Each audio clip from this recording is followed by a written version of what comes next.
Le duel du jour, il oppose, comme tous les lundis, Laurent Geoffrin de Libération à Sylvie Pierre Brossolette du Point. Bonjour à tous les deux. Et on va parler de l'après 1er mai. Les semaines à venir vont être sur le plan politique essentiellement consacrées aux affaires sociales. Tiens, on va aussi parler de cette information que Le Monde vient de publier sur son site internet. L'hypothèse de l'Élysée serait de porter l'âge légal de la retraite à 61 ans en 2015, puis à 62 ans en 2020 et à 63 ans en 2030. Ce serait la base du projet de réforme de Nicolas Sarkozy. Qu'est-ce que vous en dites, Laurent Geoffrin? C'est un peu ce qu'on pensait. Il faudra attendre la confirmation. Mais effectivement, le gouvernement pense à repousser l'âge légal, ce qui va créer un conflit, puisque toute l'opposition est hostile à cette mesure. Sylvie Pierre Brossolette? Écoutez, c'est l'évidence. Tous les autres pays européens sont passés à 67. On demande à la Grèce de passer à 67. Tout ça, évidemment, est allé dans le temps, comme c'est d'ailleurs prévu si cette nouvelle était confirmée. Je ne comprends pas ce braquage. La réalité du départ à la retraite pour les gens qui ne sont pas chômeurs ou virés avant l'âge, c'est déjà 61 ans et demi.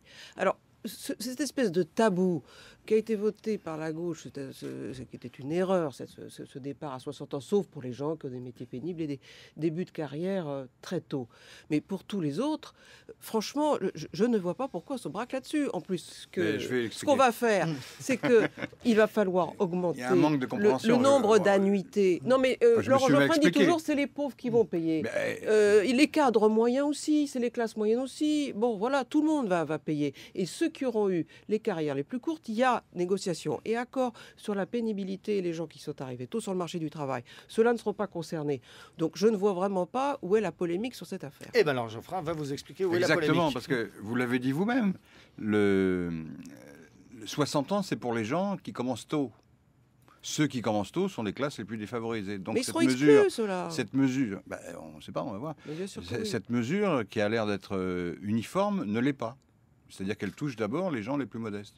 D'où la protestation des syndicats, unanimes sur ce point, me semble-t-il, et deuxièmement des partis de gauche. Enfin bon, ils ne sont pas les protagonistes de l'affaire, mais enfin quand même. Et c'est ça l'explication. Qu'on envisage sérieusement de retarder, d'augmenter la durée de cotisation nécessaire pour avoir une retraite à taux plein, ça d'accord. Enfin d'accord, c'est déjà un sacrifice. Enfin bon, ça paraît difficile d'y échapper. Mais toucher en priorité à l'âge légal, c'est faire porter la réforme sur un certain nombre de gens et pas sur les autres, ou moins sur les autres. Et pourquoi il y a eu une faible mobilisation? Samedi, oui. Alors il y a des raisons, il y a une division syndicale, un week-end, ça. Le fond de l'affaire, c'est que les gens ne savent pas, les gens sont préparés, l'opinion, me semble-t-il, est préparée à ce qu'il y ait des sacrifices. Personne ne pense qu'on peut réformer cette affaire sans douleur, quoi. Il y a une partie de la gauche, enfin la gauche de la gauche, qui dit il n'y a qu'à faire payer les plus riches. Bon, chacun a compris que ça ne suffira pas, qu'il faudra faire aussi d'autres efforts. Si on ne fait pas ça, ça paraîtra comme totalement injuste, mais si on ne fait que ça, ça ne suffira pas. Donc tout le monde pense qu'il y aura quelque chose d'un peu douloureux. Maintenant, les gens attendent de voir qui va supporter les choses plus que d'autres. Si c'est équitable, bon, ce sera désagréable, ce sera impopulaire, tout ce qu'on veut, mais ce sera accepté à la fin des fins.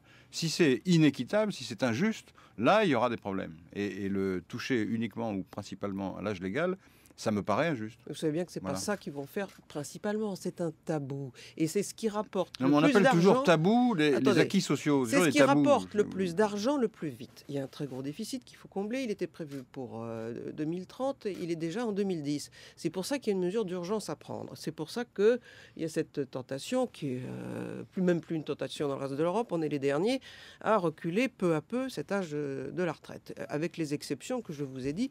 Éric Woerth l'a dit lui-même hier. Enfin, il y avait évidemment, pour les gens des carrières qui ont commencé en carrière tôt ou pénible, ça ne sera pas le cas.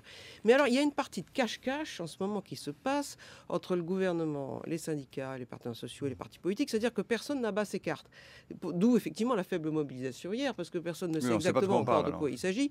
On sait évidemment qu'il y aura probablement au minimum l'allongement de la durée des cotisations.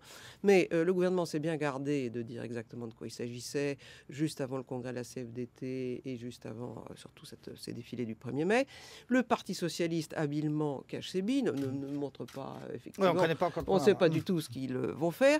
Et Wörth fait semblant de continuer à consulter alors qu'il sait très bien que la palette des choses sur lesquelles il peut jouer est assez faible puisqu'il a dit on ne diminuera pas les pensions. On n'augmentera pas les cotisations. On n'augmentera pas les cotisations. Reste effectivement l'augmentation de la durée des cotisations et éventuellement bouger l'âge légal de la retraite.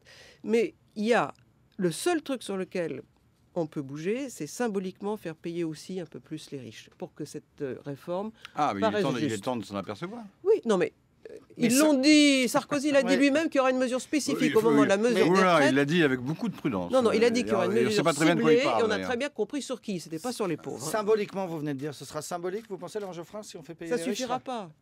Symbolique, ça dépend ce qu'on entend par là. Il faut que ça représente un peu d'argent quand même, autrement ça ne veut rien dire. Autrement c'est la quête à la messe, quoi. Mais non, il faut que ça soit un peu plus que ça quand même. C'est-à-dire que, mais ici encore une fois, sur 20 ans ou 30 ans, les inégalités de revenus ont progressé, notamment avec les plus riches, avec la frange la plus riche. Si on ne touche pas à ça, on commettra une injustice et ça se paiera cher. Merci beaucoup. C'était le duel du jour entre Laurent Geoffrin de Libération et Sylvie Pierre Brossolette du Point.